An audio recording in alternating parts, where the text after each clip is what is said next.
बिहार की इलेक्शन से लोग national BJP national secretary BL Santosh north east चाचोरीबा संबित पात्रा ngang थोंगीबा कोई मैम उरे मैम पाउमिसिंग हंगबददी कोई पाखुम पीगद्रे स्पोक्स पर्सन फोंदोखिबदा अथुबदा कोई सरकार सेमगनी मतमदी थारकन हाई उफम सेमा तोंगा तोमा कोट तोरगा फोंगे अदुगा कोई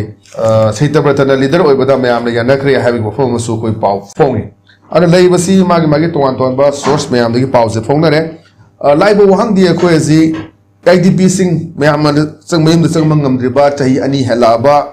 अनि का था तरु चंगखेल फिल्म से दा अमुक पीआरसी नांग था मापन मपुंग फाग्रे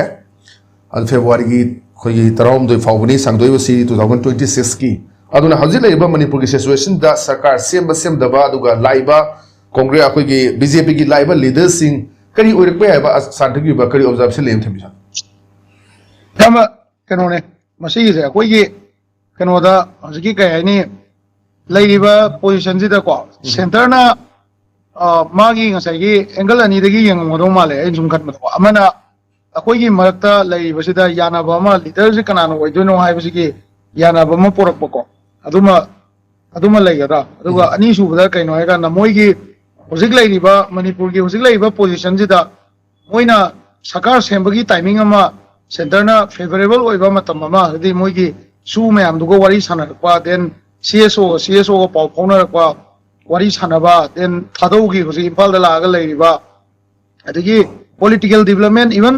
BJP state की party president secretary सिंजना मोइगी कयनी को leadership से खन्ना होना बदा मोइगी role है तारे मोइना कनादा leader ओएनगनी अदुगा तोआन बा community सिंगी leader सिंग पोट कारबा MLA सिंग दुगो convince तौबगी मवंग दो अदु येंगा मतुंगदा मसी पोचे राय तारकदो माले अदो आई वखंददी आई मोतदी सेंटर से सरकार से मणिपुर की गवर्नमेंट से पॉपुलर गवर्नमेंट थंबदा फेवरेबल ओइदेन लवे मरमदी कइनोयगा ना मोइना हंदक सिदा लागा तौरिसे अखोइगी सिदा लेबा अखोइगी स्टेट की लीडर सिंगना मोइगी मनाक्ता चंगजलगा चंगबा मतुंगदा प्रेशर कन्ना तौमनबदगी मोइ ngसाइगी कइनोसे अखोइगी कयनी लैंगाक सि सेमबदा फेवरेबल ओइबा एनवायरनमेंट अमा सागतनाबा लाकने ना इदि लौजै हाय तारे अदुगा ngसाइगी करिगुम्बा बाय चांस अखोइजे लीडरशिप जानददा नत्रगा एनी कंडीशन दा मुक्नरकपदगी कइगुम्बा लैंगाक सि सेमौदा तारगदी कोइना कावरैदबसिदी पीआर सिदी चाहि अनि हुम सेंटरना पामगदी कंटिन्यू तौरगा सुम मोइना इलेक्शन तौहनदबिदा थंबंगबगी कैपेसिटी दि सुम लैबा अदुना होजि येंगदोइसिदी कनाना कदाइबो कॉम्प्रोमाइज तौही अदुगा लैंगाक सेमबसिदा पंगेत येलकपगी मोंग हाना लेरंबा की कामू असोनाकन चोचानपुर पाउलेला लोई कई होइना पंगेत येतपदो हंदकिसिदि आई येलकनी हाइबगी थाजरसि खरा हंदना ले हाय तारे मरमदि कइनो गांदा मोइसु वाबा याबदि वारमनी अखोइ सोमदसु वाबा याबा वारे लेंगाक लेतबगी मांगजबसि MLA ओइलगा ओइरगा अखोइगी पावर लेतबगी मांगजबसि अदुम चपचाना मोइसु थेंगरमगनी हाय तारे कइगुम्बा लेंगाकसि लेरगा अखोइनि येंगदौसे लेंगाकसि लेरगा इशूसे सोल्व तौबना फबरा नत्रगा साइगी सेंटरना सोल्व तौहलगा अखोइना कोना बोले पसिना फबरा हाइबसिसु मोइ वाखंता मुन्ना खनगदबने मरमदि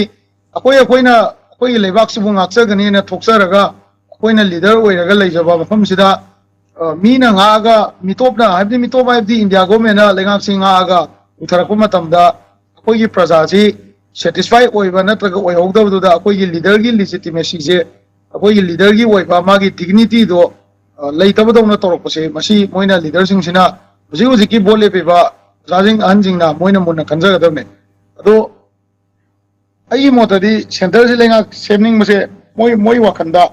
लेंगा सेमबगी टाइमिंग जे खितंग वाली है ना सेंटर की वइनदी वाली है ना खलमदौ माले अदुगा स्टेट की वइनदी अखोइना तौबा याबा प्रेशर तौरबनिना बीजेपी की लीडर सिंग जे मांगननिंगदबगी दमक अखोइ सिदा स्टेट लागा मसिगी अनदर हिट एंड ट्रायल ने मोइ तौदोसे हिट एंड ट्रायल अमा तौवेना आइगी वखंददे माइ लेजे अदुबो मसी मोइ चोचामपुर सकनी हाइन ताइ